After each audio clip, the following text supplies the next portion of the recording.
You need water? In the form of a glass. That might take 1 more minute. We'll start in 2 minutes.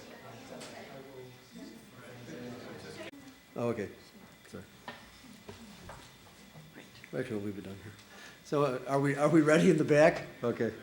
Well, I'm Jack Rakove from the Department of History and Political Science, and also a longtime member of the Advisory Committee in Jewish Studies. And it's my great pleasure tonight to be able to introduce an old acquaintance of mine, Alan Segal. And if you don't mind my doing so, I'll do so on a bit of a personal note. It's Alan and I have a couple personal connections. We don't know each other all that well, though we were recently at a wedding together, and that's one connection because Alan's first cousin is a very close friend of ours, and then a very good friend of his from his Worcester boyfriend, from his boyhood in Worcester, Massachusetts, which is on the East Coast. Was also a very good friend of mine, and really my first professional colleague.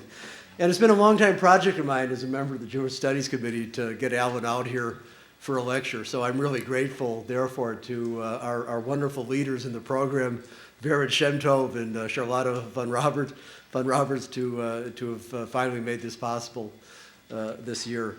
Alan has taught ever since 1980 at Barnard College, and that also makes him, in effect, part of the Columbia University faculty as well. He's the Ingeborg Rennert Professor of Jewish Studies at Barnard. Like many members of his family, he was educated at Amherst College and then went on to earn additional degrees from Brandeis and from HUC, from Hebrew Union College, and then a whole series of degrees from Yale University, culminating in a PhD in religion in 1975, which means actually, Alan, you and I finished our PhDs at exactly the same time, for what it's worth. Alan is, I think, best known as the author of 3 books. I think his first major book, I think this is right, is Rebecca's Children, Judaism and Christianity in the Roman World, which Harvard published. Secondly, Paul the Convert, The Apostasy and Apostolate of Saul of Tarsus, which was published by Yale University Press, and they had the distinction of being a History Book Club selection and a selection of the Book of the Month Club. And then most recently, 3 or 4 years ago, he published a massive book, which is in effect the basis of the lecture he's going to give tonight, called Life After Death. Of course, a subject that preoccupies many of us in our spare hours. Life After Death, The Afterlife in Western Religions. This basically is a book that runs from the Neanderthal era down to 911. It's primarily a book about deep antiquity, but not solely about deep antiquity. It's a deep meditation and reflection, which in a brisk 800 pages or so offers a number of insights and reflections and meditations and contemplations and analysis and examinations of the very different ideas about the afterlife that have flourished in a whole array of religions. I think it's best to say about Alan intellectually that his real intellectual center of gravity is really early, I suppose it's kind of early rabbinic Judaism, or I think one could say more broadly, the 2 centuries on either side of the beginning of what we call the Common Era. So the period which embraces the period of the Hellenization and the Roman conquest of ancient Palestine, and then of course the period of the 2 great revolts of the 1st and 2nd century of the Common Era. And more importantly, it's really the beginning, as Alan argues in Rebecca's Children. It's the period which marks the beginning not of one, but really of 2 great religions, Judaism and Christianity, and which is explicitly the way in which he formulates the problem at the beginning of Rebecca's Children. And what he means by that is essentially that the history of Judaism as a set of practices and as a faith and so on obviously antedates the rabbinic period. The Judaism is, as we know it, and certainly as it's been practiced for the last 2 millennia, is in many ways an invention, is in a sense being simultaneously invented with Christianity. And one cannot really understand these 2 religions by thinking of them as oppositional traditions, because they both emerge out of a common milieu, and of course, and more than a milieu, kind of a period in the context of the deep interpenetration and the experimental development of these two religions simultaneously. So Allen is very much rooted intellectually in that world of antiquity, in the period of the Roman Imperium over the Eastern Mediterranean, what was in many ways a deeply cosmopolitan society, deeply cosmopolitan, I'll get the word out eventually, period of history in which what we think of now as being two distinct traditions were really, in a certain sense, overlapping in so many different ways, and so many motifs and concerns, in a sense, bounce back and forth and are shared between them. If you want to know more about Allen's career, like everybody else these days, you can find his CV online with a little ingenious clicking. It'll take you a while to get through it because it runs about 40 pages.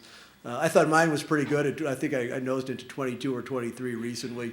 I've noticed actually, Alan, with yours, if you changed the font, you could probably shorten it up a bit. But it's a pretty impressive list of books, papers, appearances, conferences, awards, including Guggenheim fellowships and the like. So Alan's had very much the career of the successful academic.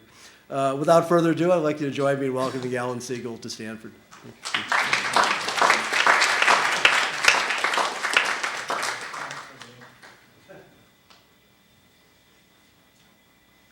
Anyway, thank you very much for having me here. I'm delighted to be here. I must tell you that I'm reminded of the famous story of the Archbishop of Canterbury, who said once that he dreamt one night that he was addressing the House of Lords and woke up to discover that he was. That really does describe what it's like to fly out in one day, have dinner, and then give an after-dinner address. So if you see me sort of keel over, it's because I should have planned a day earlier, but I have a teaching schedule that doesn't allow me to leave before Thursday morning. So, and thank you, Jack, for the introduction. I have one more thing to tell you, that I usually do this AV material in quite a different way, and was asked to put it all on DVD. So I thought, why not? Okay, I'll do it. So this is an experiment. I'm not quite sure how it's going to work, but we'll try to figure out. Okay, anyway, I want to start with the near-death experience and talk about that for a little while. Contemporary American phenomenon. In fact, there is nothing so American as a near-death experience. Ordinary people become prophets, like Lazarus, who returns from the dead to tell us all not to fear what lies after death. It is, in a way, a map of the undiscovered country that Shakespeare wrote about. If you look at passage 1, you'll see there. But contemporary Americans are different from Shakespeare. These NDE prophets, near-death experience prophets, are characteristically extremely sincere speakers, and are convinced that they have come back from the dead. So these experiences are extremely potent. These are ordinary people who have a normal sense of rationality and normal sense of reality testing, and they're all sure they have been there, or they're mostly sure. They usually also have a moral lesson to tell us about the value of our actions on earth.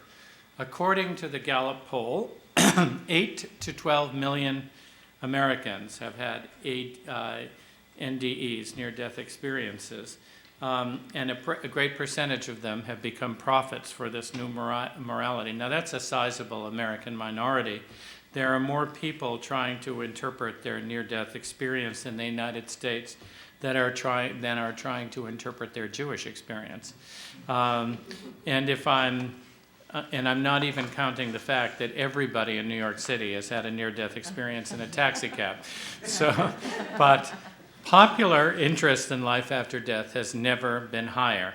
Now, I want to show you, if I can, I'll try it with the lights on just at first to see if it's clear enough. It's an ethnographic film. Since I moved to Barnard, I've been living in a small place in New Jersey called Hohokus, and that gives me a very good opportunity to do some ethnographic research. So this is a particular tribe in New Jersey known as the Mafia. The scene is a hospital. Christopher Moltisanti the nephew of Tony Soprano, has just survived a gangland hit, and he's had a near-death experience. So I'd like to try to get to get it. I'm flying blind here, but let's see if it works. It's very short, so you have to.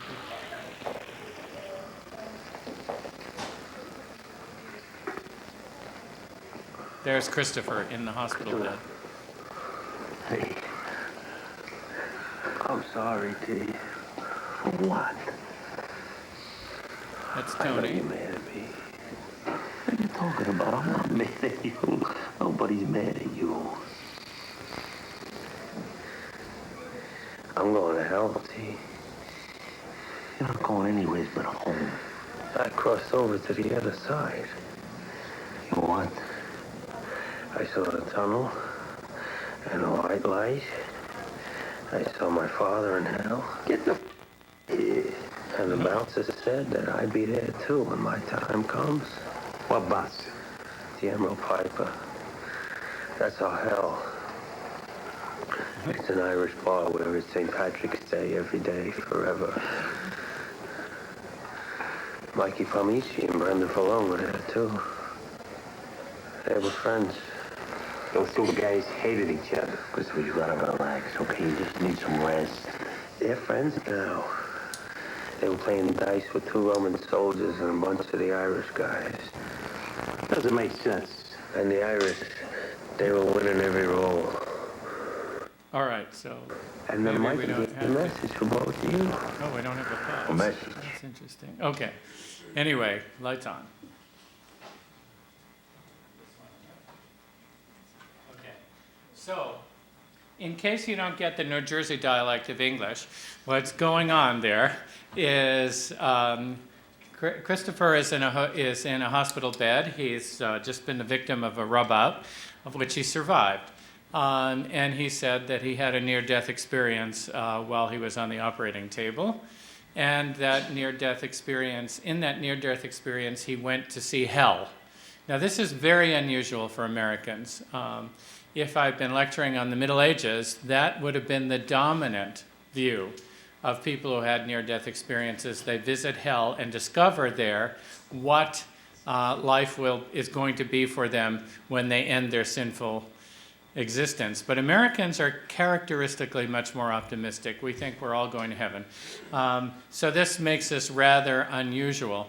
And the hell for an Italian gangster is an Irish bar.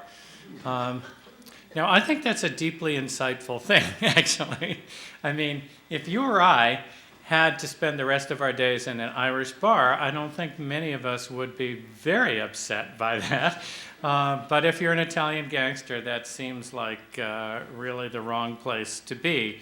So what I'd like to do with you is to suggest that the imagery that we have about the afterlife is deeply connected with our own lives, just as this one is an ironic commentary on what's good and not good for an Italian gangster. So too, we can look at the afterlife in general as being something that depends upon our outlook in this life.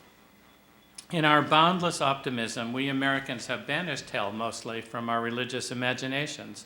Even the Sopranos do not think they are truly evil.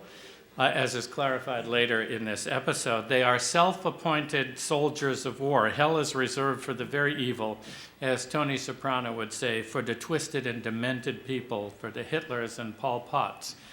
One suggests that it could not be hell, the Emerald Piper could not be hell because it wasn't hot.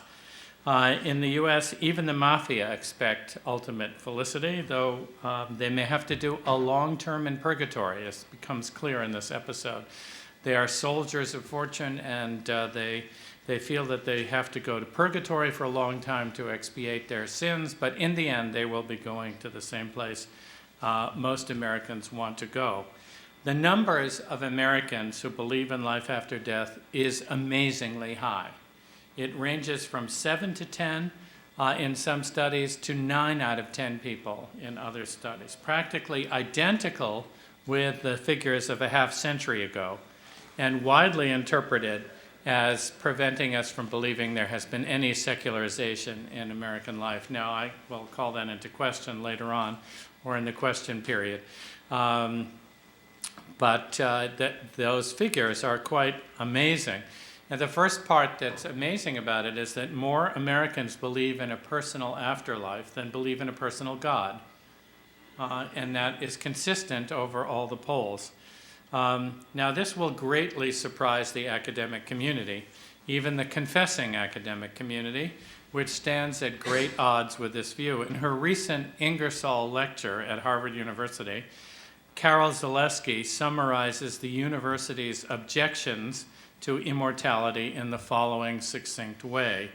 Immortality can be criticized on moral grounds as self-aggrandizing, on psychological grounds as self-deceiving, on philosophical grounds as dualistic.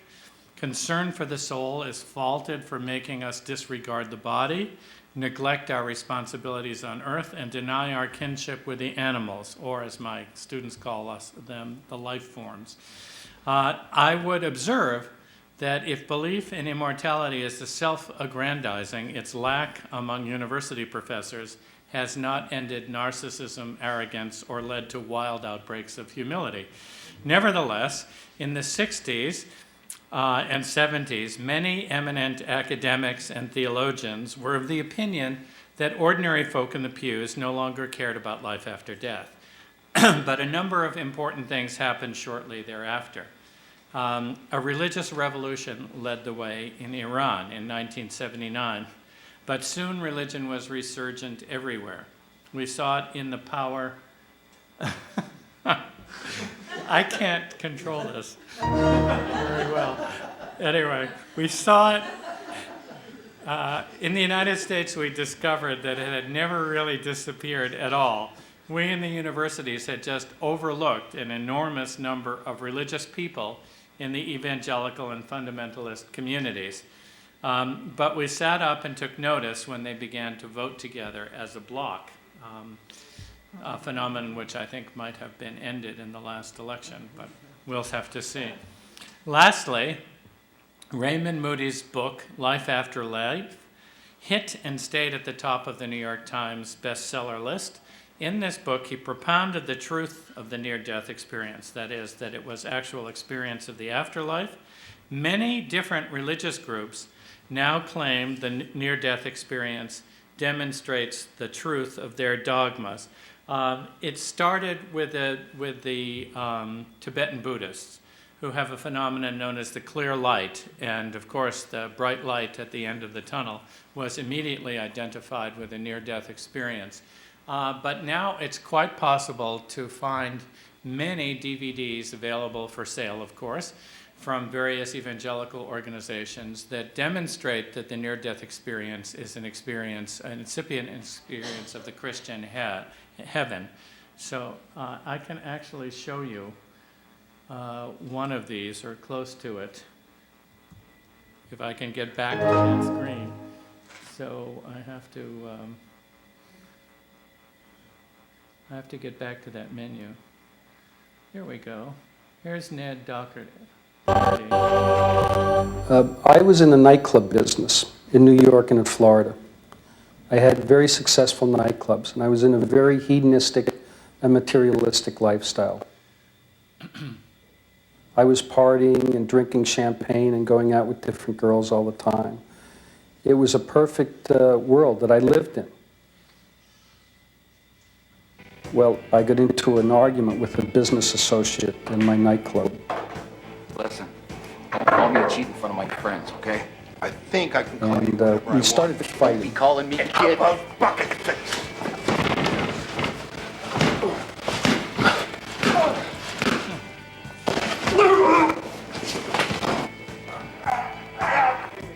And it became quite serious.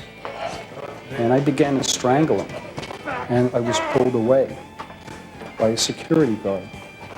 And all of a sudden, I heard my heart stop and my breathing stop at the same instant, the same moment. And I knew I was dying. Ned. I thought to myself, this is it. This is how it all ends.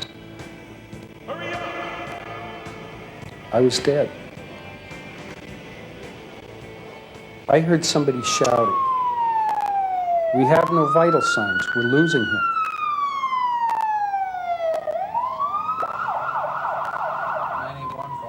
And at that point, I found myself in an ambulance.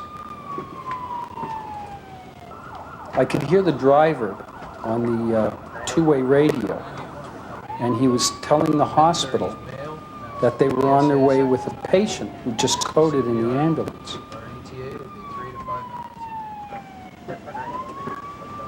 I sensed that the ambulance was slowing down, and the driver turned at this fork in the road. And when he accelerated very rapidly, I felt myself being propelled out of the top of the ambulance.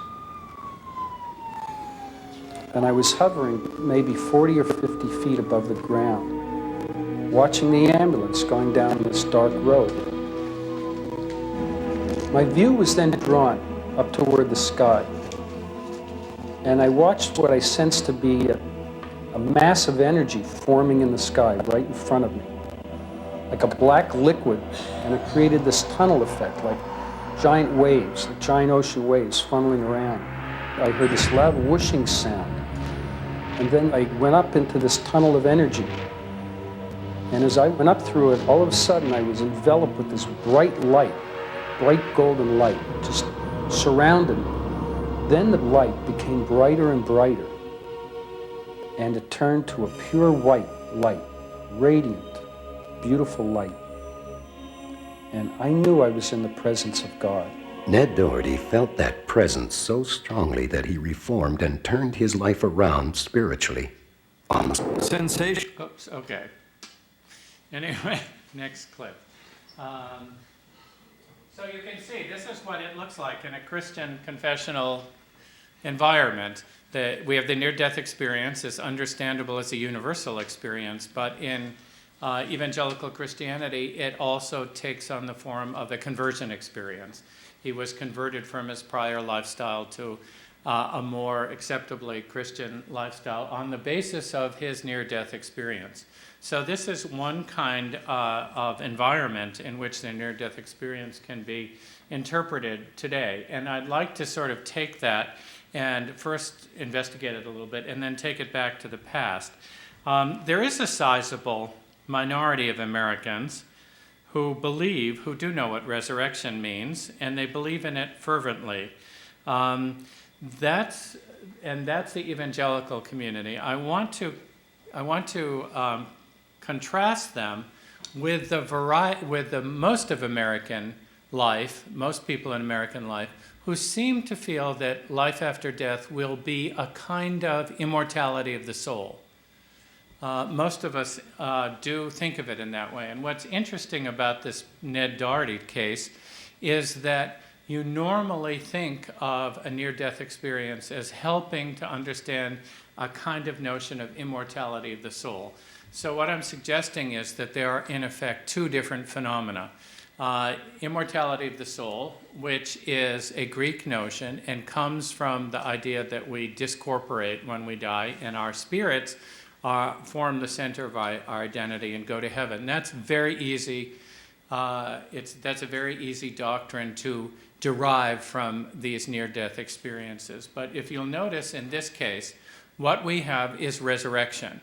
Resurrection is an explicitly Christian and also Jewish notion, so is immortality of the soul, that goes back to the first century. And I want to talk about the different places that we find it in the first century in sociological terms. But let's look at it in our society for a moment. There is a sizable minority of Americans who do know what resurrection means. Most Christians think of it as think of life after death and resurrection as meaning immortality of the soul, when the soul separates from the body. But the evangelical community knows differently.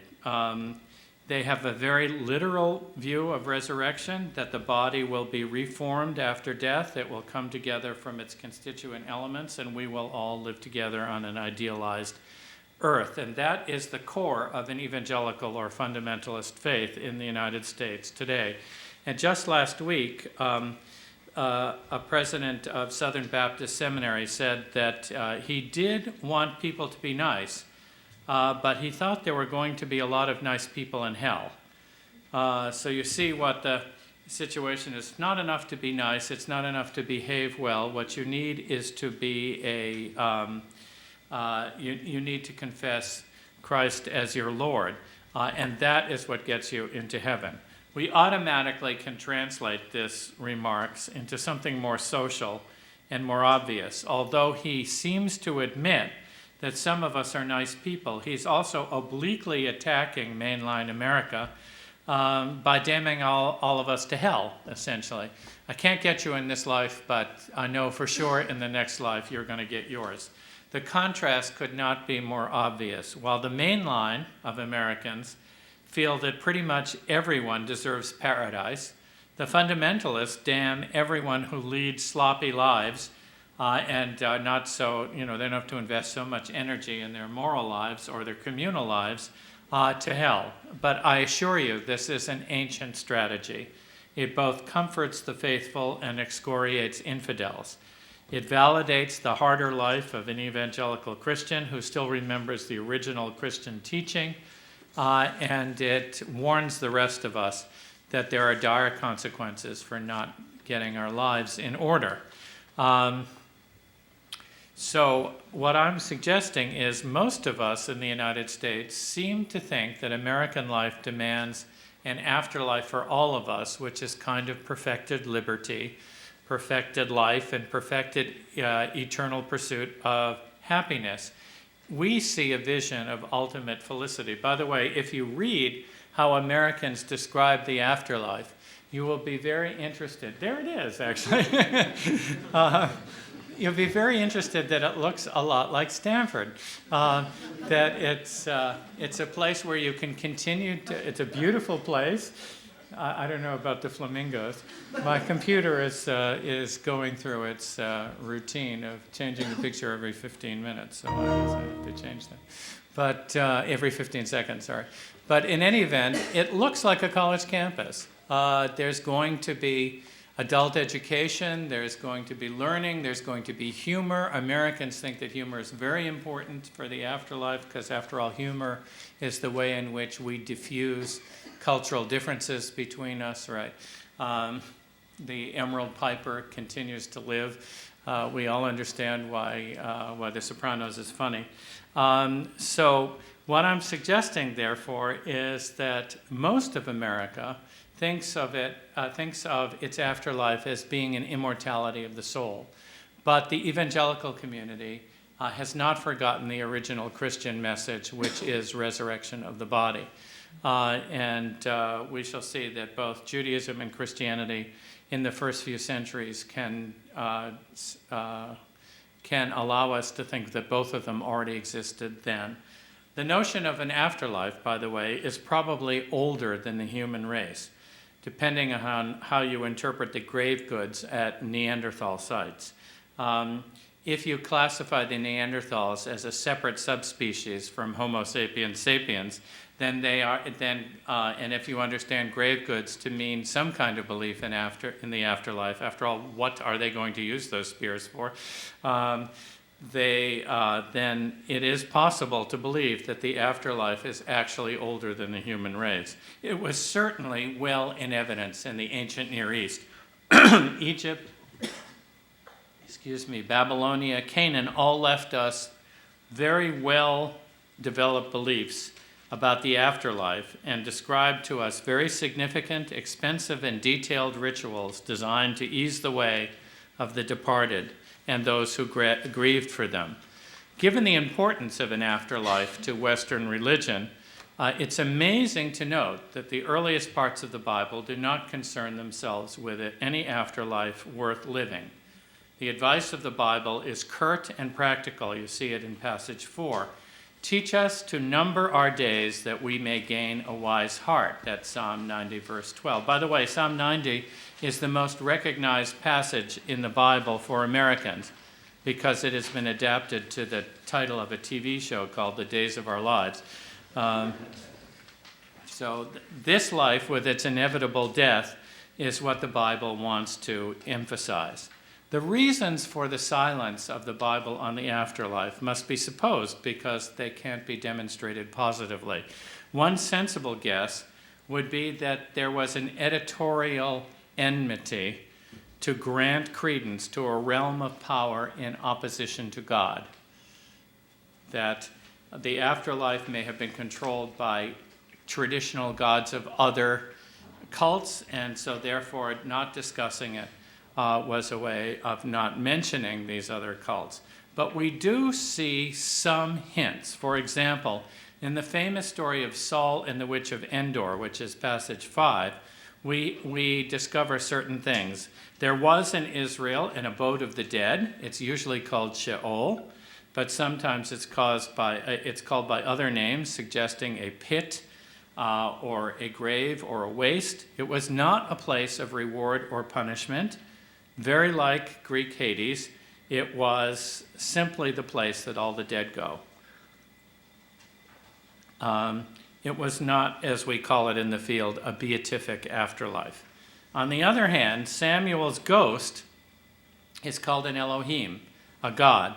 So unlike the Greek Hades, the dead, or at least some of them, can attain to a privileged status. This is another possibility for why the Israelites did not stress the afterlife in First Temple times. It could be that there was a cult of the dead in surrounding cultures and part of Israel. We certainly have a lot of prophetic writing against such things.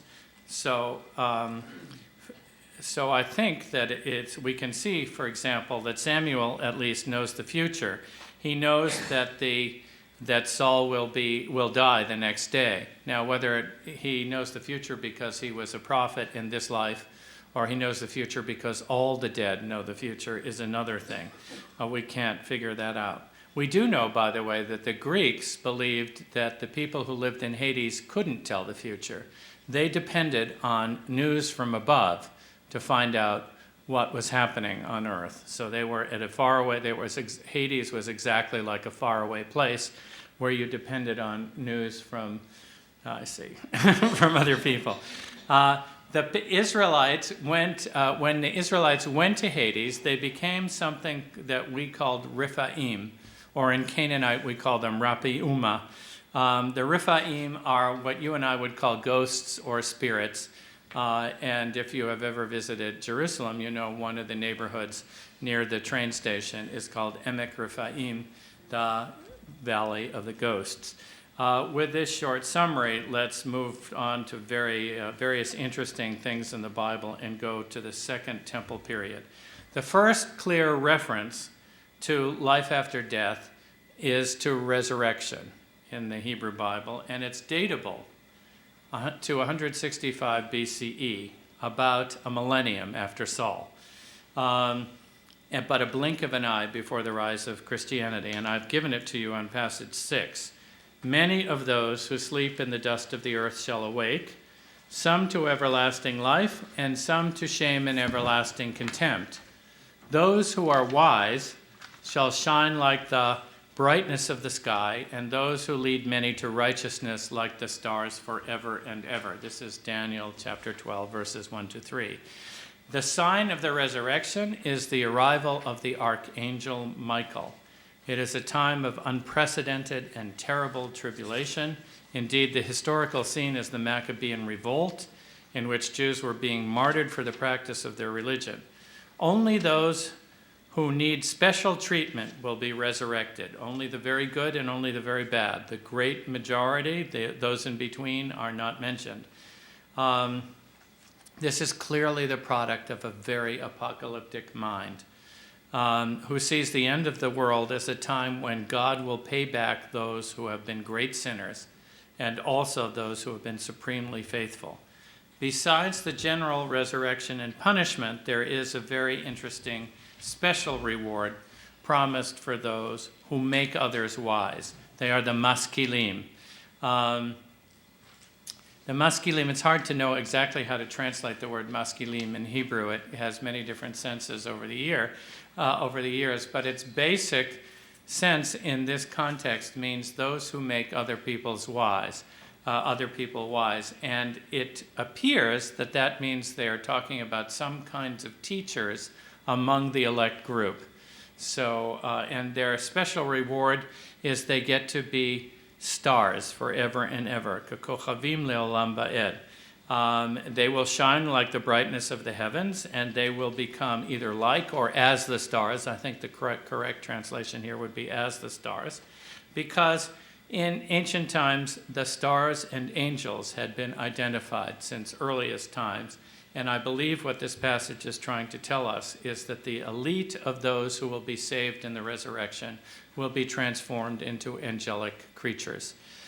In fact, the word here, Zohar, Zoharakia, the brightness of the heavens, it gives us the word which becomes the basis of the main book of Jewish mysticism in the Middle Ages, and I don't think that's an accident. I believe that the secrets of the Zohar are based on passages like this. You find Daniel 12:3 quoted an amazing amount in that book. So we don't get an extended explication of why the dead who used to dwell underground are now living in heaven. Instead, the passage is framed as a prophetic dream, a direct communication from God. And I would point out that nothing short of a revelation could justify an innovation of this magnitude. This is really urban planning, right? The underground place that used to be where all the dead go is now going to be only where the bad dead go. The good dead are going to go to heaven and be with God and be immortal in the celestial sphere. There's no real evidence of this before in Israelite thought, although the Canaanites and also the Egyptians had some notions that are close to it. Second Maccabees gives us historical circumstances that produced a doctrine of resurrection. That's passage 7. It is oppression and martyrdom. In Second Maccabees 6 and 7, the first martyr to be brought to trial is an old man, Eleazar. He refuses to eat pork or even to eat kosher food if the crowd has been told it was pork. In other words, they said to him, "Oh, you don't actually have to eat pork. We're going to give you a nice corned beef sandwich, very lean, on a bun, and you just have to say that you're eating pork." But he says no.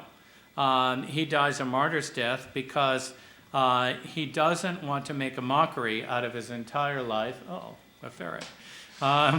In the last few moments of it. 2 Maccabees 6:18 through 31. But soon 7 brothers and the mother are put to the same torture. This gruesome story differs in several important respects from Eleazar. First of all, these are young people. And secondly, they do not die for the dignity of their person. They die for very different reasons. Several of the children make brave statements about the reward for martyrs in the world to come, all of which mention bodily resurrection explicitly. So you can see 2 Maccabees 7:9 or 11 or 14. These are all verse numbers. "You accursed wretch, you dismiss us from the present life, but the King of the universe will raise us up to an everlasting life because we have died for his laws."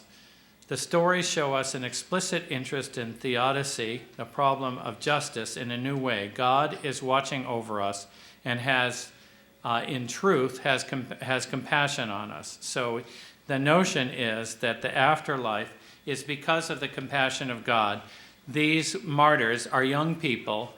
They are not giving up a few moments of their lives, but essentially their entire lives and their bodily existence. So therefore, God, in his compassion, is going to give them back their bodies so they can enjoy them at the end of time. And it is a special reward for martyrs. God raises them.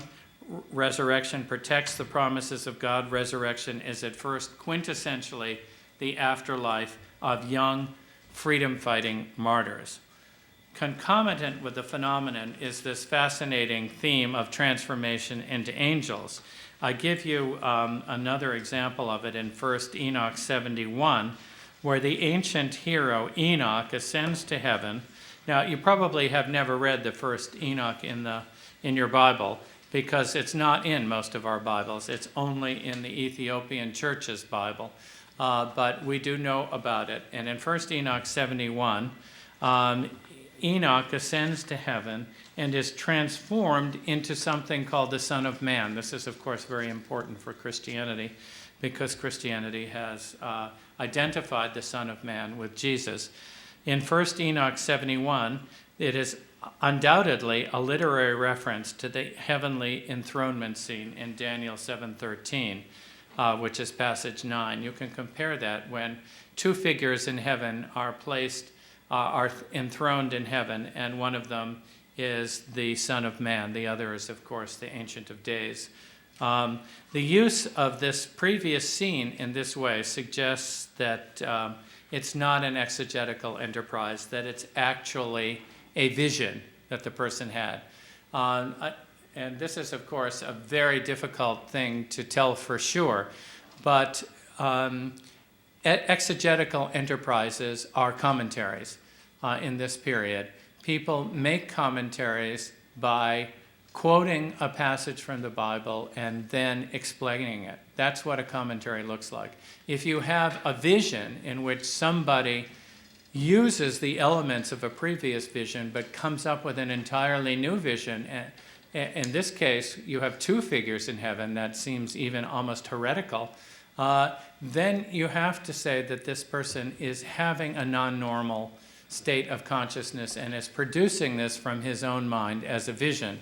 Obviously, he feels that the source of this is divine, but the marks that it leaves on the page for us is that the prophet becomes, like the near-death experience prophet, a character in his own drama, and he sees what is available at the heavens at the end of time.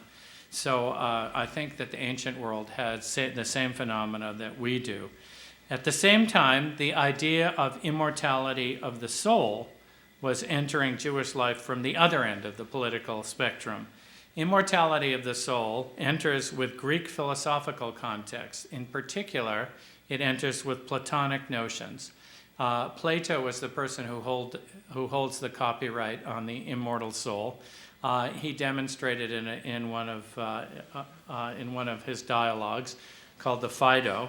And immortality of the soul was the preferred notion of the afterlife for Greek philosophers at this particular time. Now, it wasn't the only one. Of course, we have lots of others, but there's considerable interest in this notion of immortality of the soul during this period. The Jews who adopt this notion are Jews like Philo, like Josephus, and like some of the Pharisees, people whom we would call clients of the Roman overlords. So whether willingly or not, whether enthusiastically or sullenly, these people were all deeply involved in Greek intellectual ideas and needed to express the continuity between the two cultures. There was, in fact, a spectrum of opinion on the subject in the first century. On the one hand, we have the strict traditional constructionists of the Bible, like the Sadducees, who did not believe in any life after death whatsoever, because the Bible doesn't give us any. When they obviously read Ecclesiastes carefully and did not have Daniel in their Bible at all. Ecclesiastes' opinion is that all reward is this worldly and evanescent, like the Psalm. His reaction to this knowledge is stoic in form. That is, he doesn't despair that there's no afterlife, but he practices courageous indifference. This is what you and I would call, or this is what the Greeks called apatheia. It's related to our word apathy, but it doesn't mean somebody who doesn't vote or just sits in front of the TV screen and doesn't watch the educational channels. It means being courageous enough not to care about the accidents of life. It was this notion, this Stoic notion, was so widespread in late antiquity that the most common gravestone that we find in late antiquity says the following thing: I was not, I was, I am not, I don't care. So that is, now of course it doesn't mean precisely what it seems to us to mean. It means I am past caring, right? That I'm not suffering is what it means. But you can see the relationship between Stoicism and being cool. It was really cool. It was laid back to the nth degree. The Sadducees among the Jewish community evidently wanted to chill out like the Stoics, but there were other groups as well. The contrast in social classes is very interesting. For the Sadducees, with no life after death, you can look at the Wisdom of Ben Sira, passage 13, and you can see there are principally two ways a person outlasts death. The first is through children. They will represent their parents after death. The other way is by means of a lasting good reputation. So this is a perfectly orthodox Jewish book of the 2nd century BCE, and it promises nothing more than that. The contrast with other groups is amazing. If you look at groups like Philo, or he's not a group, he's a person, but he represents an entire school of Hellenistic Judaism, which believes that the soul will go to heaven, that it is tested by being by the choices of this life, and will return to heaven. Or like Josephus, who seems to be plugging the notion of an immortal soul when he writes about the Romans, you can see that their notion was a scholastic notion, an academic notion. We don't need our bodies. What we want is continuity of consciousness. We have put so much stuff in here that what we really want is our minds to survive us. If I was going to have a body, I wouldn't want this one back again, right? That's the notion that you have in the Platonic thought. So we now have at least three notions of the afterlife in ancient Judaism going on at the same time. One is a denial. There clearly is viewed in the Bible by what you and I might call the Sadducean position. Then there is the position of people in contact with the Hellenistic world. These people picked up Hellenistic philosophy and believed in immortality of the soul, in which the body is to be left behind. And then finally, we have the group of people whom we should call the young martyrs, the freedom fighters, whose very notion of martyrdom had inherent within it the notion that you get your body back at the end of time. Well, this latter, it seems to me, is the key for understanding how Christianity arose out of Judaism. Let's briefly take a look at it, and maybe I'll stop. I don't know when we started, but I'm getting on to 45 minutes, so I can answer questions in a minute. Let's look at Christianity. Paul is our earliest Christian witness. He's also a converted Pharisee, so that tells us something about Pharisaism. Paul states that he knows a man en Christo, in Christ, in passage 14, who journeyed to the third heaven, and twice he tells us that he saw such things there that cannot be told. Paul tells us that the body of the risen Christ is not a body of flesh and blood, but a body of glory, and it is that body, the spiritual body, not an ordinary body of soul and flesh, to which the believer shall be subsumed. I have all these pictures of heaven, and I didn't realize it. Passage 15. And so Paul develops this special language to describe this transformation. So for him, transformation into an angel involved not just, and for him to be in Christ is, in a sense, to be in an angelic position. For him, it was a process of reformulation. You and I would call it transformation. His word is symmorphosis. If he had said metamorphosis or metamorphosis, we would have known exactly what he was talking about. because metamorphosis is a word that we use in English.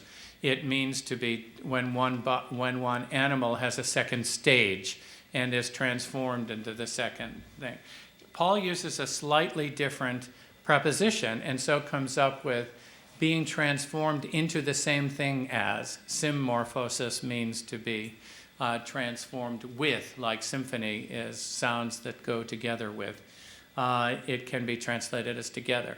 So Paul's notion is that when you come to be in Christ, you are coming to be in this angelic creature.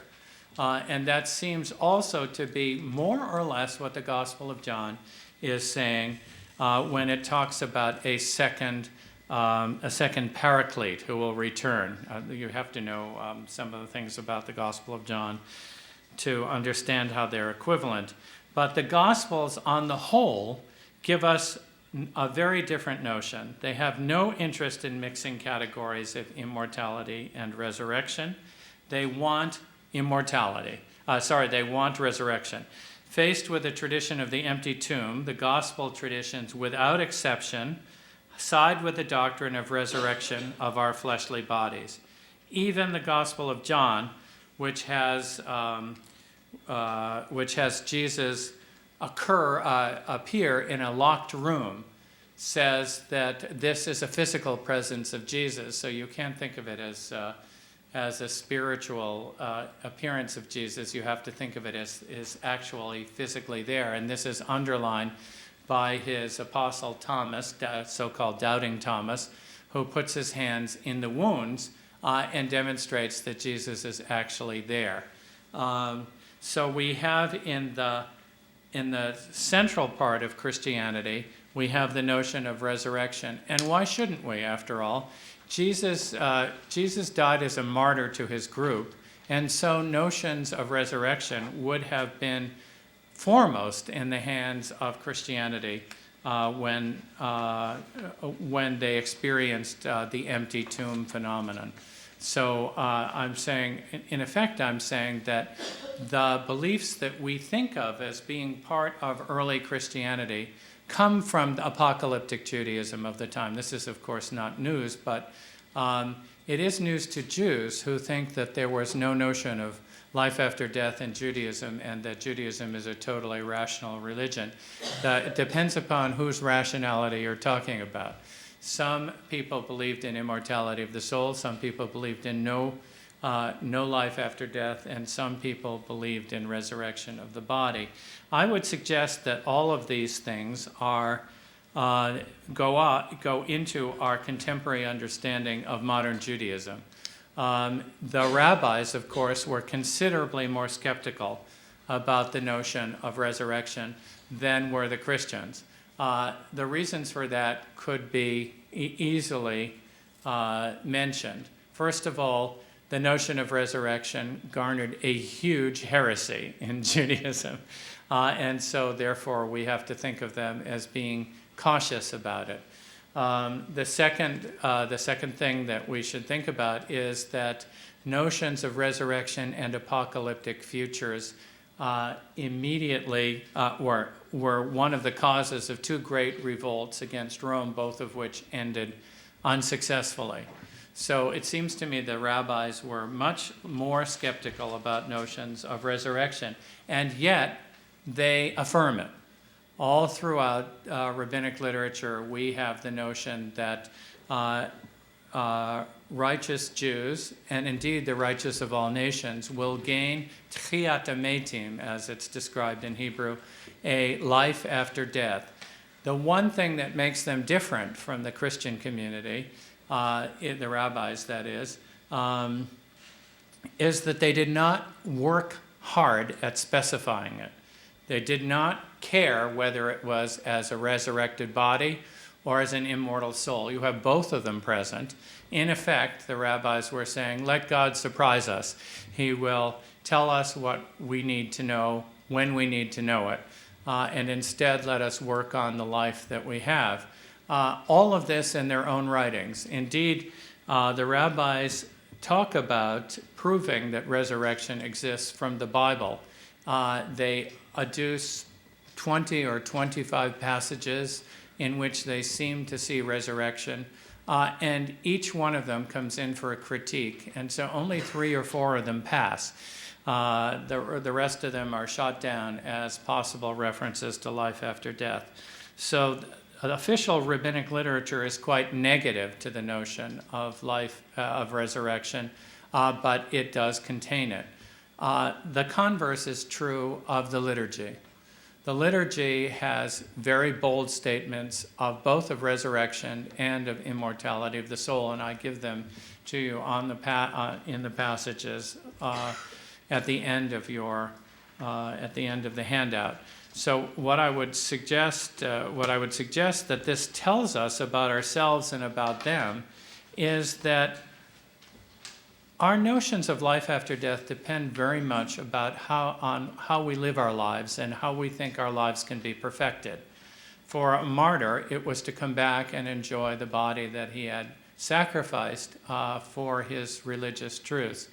For an intellectual, it was to be freed from the body, to be able to be pure mind, as it were, and the continuity of consciousness continued. And in both cases, it seems to me, what communities do when they think religiously about the afterlife, in effect, is to tell us what they think the theory of personality is in this life. Because after all, if you look into the afterlife as if it's a mirror and see the thing which is most likely to survive it, you are really telling us about what about you think, what it is about you that you think is most important. And that, it seems to me, is what the rabbis and the Christians were telling us. Thank you. I have plenty more films and more shots of paradise, but we'll see if the questions bring it up. Okay. Shall I have some questions? Yeah, I can take some questions. Hi, yes. You had a good question. Maybe you could comment about when the Messiah arrives, that people's graves are near a certain gate, I think, where they yes, the come Eastern back Gate, to life. Right. Could you comment? I wasn't sure on where. Well, there is a Jewish tradition that says that you should endeavor to be buried in Israel. And if you are, you will be buried in the cemetery to the east of the old city of Jerusalem, where there is a gate to the city, the Golden Gate, believe it or not. And that was bricked in by, I think it was by Salah ad-Din. I'm not sure, because those are his walls. To prevent Jews from getting the notion that the end of the world was coming. This is a politically very dangerous idea, or prepotent idea. So if you are there when the Messiah enters that gate, then you rise from your grave right then. The rest of us who are not so fortunate to be buried in Israel will tunnel through the ground and come up there behind them. So they will be the head of the parade, and we will come up. But this is a folk motif, right, from later on.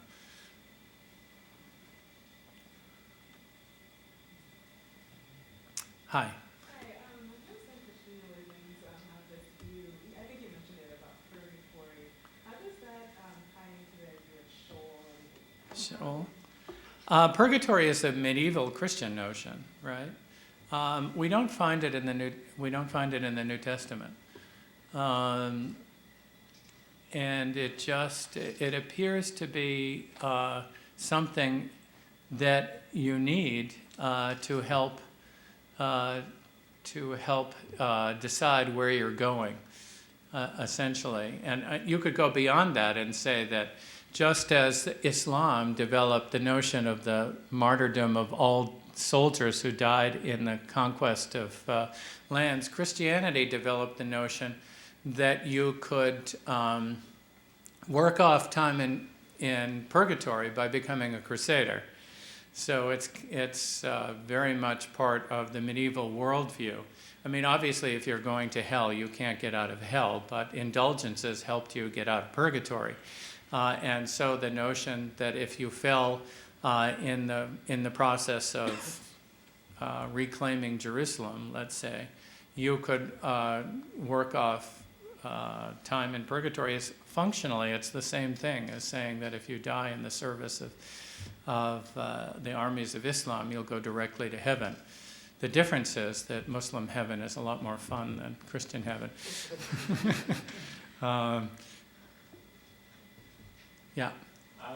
You said before that in the first books of the Bible that there's basically no mention at all of the afterlife. That's right. Can you talk about your sense of why that is? Do you see it more as an intentional kind of avoidance of other Near Eastern traditions? I think it is. I think it's an editorial policy.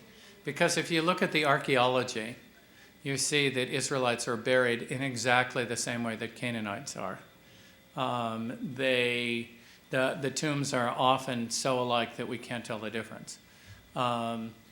So perhaps we ought to assume that many Israelites had very similar notions to the afterlife that the Canaanites had, and that would assume that the editors of the Bible, like the prophets, found that to be a terrible religion. I mean, it really was terrible. What you did is you had a big beer bash every 2 weeks to 4 weeks, depending on which form of it you follow, and you get so drunk that the dead appear in front of you and then you honor them. Okay. And it's beer. It very much is beer. So beer is a psychedelic drug for the ancient Canaanites. And of course, they made it differently than we do. None of this lagering, all the grain was still in it, and God knows how long it looked. It was festering, and it's just there's just no telling what was growing in it. But the Canaanites had this notion that you could have wine, women, and beer, and you would see your ancestors. And in fact, there's a famous myth in which Baal, who is the son of El, does his sonly duty by helping his drunken father home when he can't even stand up and is pissing himself. So it could be that the Israelites found this notion of the afterlife reprehensible. I mean, I can't tell that for sure because we don't have a direct statement like that. But we do know what people in the royal family in Ugarit were doing, and it looks something like that. I don't think I've dressed it up too much, but anyway. Yes, Charlotta. How would you then read how Ezekiel fit in there? Sorry? Ezekiel, the famous passage in Ezekiel 37, right? This is one of 2 or 3 exceptions to my rule, and that's only if Ezekiel is talking about the afterlife. Well, he sounds like he's talking about resurrection. You remember this passage. Ezekiel looks out over the valley of the dry bones, and the bones connect themselves together, and sinew comes upon the bones, and then flesh on the sinews, and then skin on the flesh. And we have standing in front of you resurrected human beings. It looks like resurrection. The only problem with that as a prophecy of resurrection is that Ezekiel asks the angel, what does this vision mean? And the voice that responds to him says that it means that the children of Israel will be comforted and will come alive again from the word of the prophet. So in other words, it's not a literal resurrection at all. So the question is it on the way to becoming a notion of resurrection? Or is it just an interesting image that then gets picked up and brought into the notion of resurrection later on? But it's not a literal resurrection. It's an ambiguous passage. And there's one more that's very ambiguous. I'm sure you know it. It's in the Isaianic Apocalypse, Isaiah 24 through 27. It is the passage that gave us Awake and Sing, the Clifford Ordet's sleepers in the dust, awake and sing. That passage. It looks like it's about resurrection, but I would again say that it's more likely to be a description of the resurrection of the people, of the nation, being described in literal terms.